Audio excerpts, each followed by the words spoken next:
melihat pergerakan IHSG di sesi pertama ini sudah tertekan, bahkan sudah meninggalkan level psikologis 7 ribuan. Anda lihat akan sedalam apa pelemahan IHSG menuju ke pelantikan Donald Trump 20 Januari nanti? Ya, kalau support terdekat itu ada di area 6.900 sampai 6.930. Mungkin IHSG bisa menyentuh ke sana.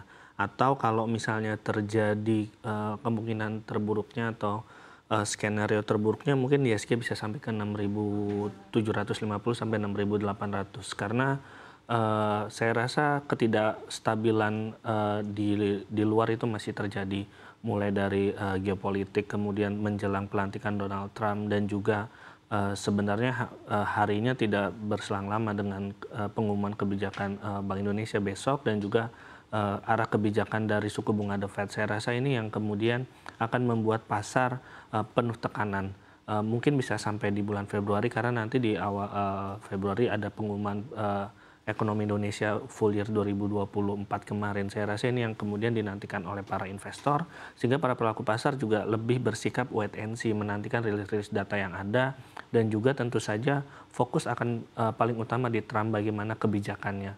Karena sampai menjelang pelantikan ada beberapa yang mengatakan bahwa Trump akan tetap mempertahankan kenaikan tarifnya sesuai dengan kampanye bagaimanapun caranya. Tapi ada juga yang mengatakan mungkin Trump akan ada penyesuaian, karena berdasarkan analis bahwa kenaikan tarif impor Trump itu malah hanya membawa malapetaka terhadap ekonomi Amerika Serikat. Saya rasa ini yang kemudian dinantikan oleh para pelaku pasar, bagaimana ketika Trump resmi dilantik dan kebijakannya ke depan seperti apa.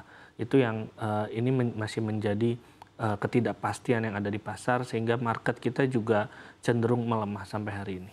Baik, demikian juga halnya pada rupiah. Padahal kalau kita lihat sebenarnya hari ini ada penguatan tipis di rupiah, tapi pun sebenarnya tidak terlalu banyak bergerak dari 16.200 begitu. Anda lihat akan separah apa rupiah ini menuju ke pelantikan tersebut? Ya, saya rasa rupiah mungkin masih tetap akan ada tekanan seperti pasar saham. Kalau kita bicara separah apa, mungkin bisa di 16.300 atau 16.400.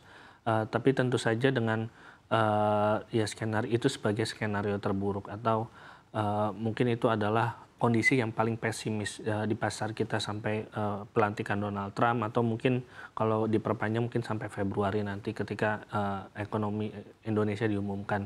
Tapi saya rasa setelah itu mungkin pasar akan lebih tenang, lebih mereda tekanannya, dan pasar akan lebih fokus ke data-data dari dalam negeri, termasuk rupiah juga. Saya rasa akan kembali fokus bagaimana kebijakan Prabowo, kebijakan fiskal dari pemerintah untuk kemudian menjaga stabilitas ekonomi, dan juga kebijakan Bank Indonesia untuk menjaga stabilitas rupiah. Saya rasa setelah pelantikan Donald Trump nanti para pelaku pasar akan fokus ke sana.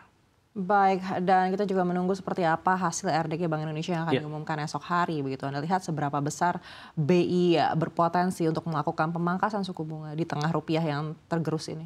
Saya rasa analis masih terbelah ya. Jadi ada yang memperkirakan Bank Indonesia akan tetap mempertahankan suku bunganya. Ada yang memperkirakan kemungkinan ada penurunan suku bunga sebesar 25 basis point.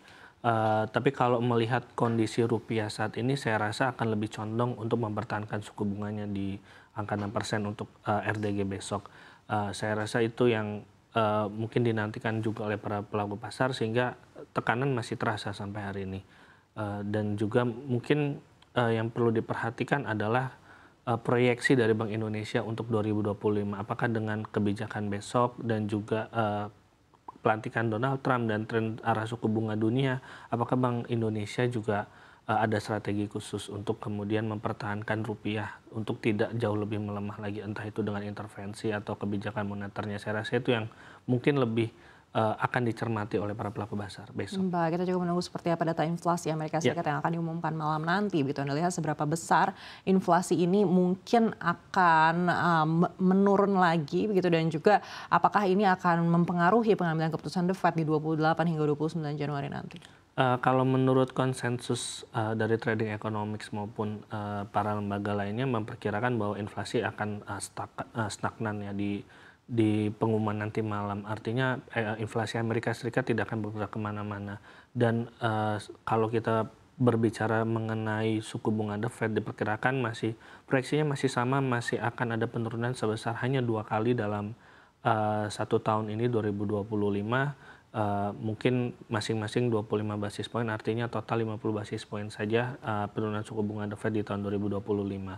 Dan kalau mengenai inflasi, proyeksinya mungkin saat ini masih konsentrasi ke kebijakan Donald Trump.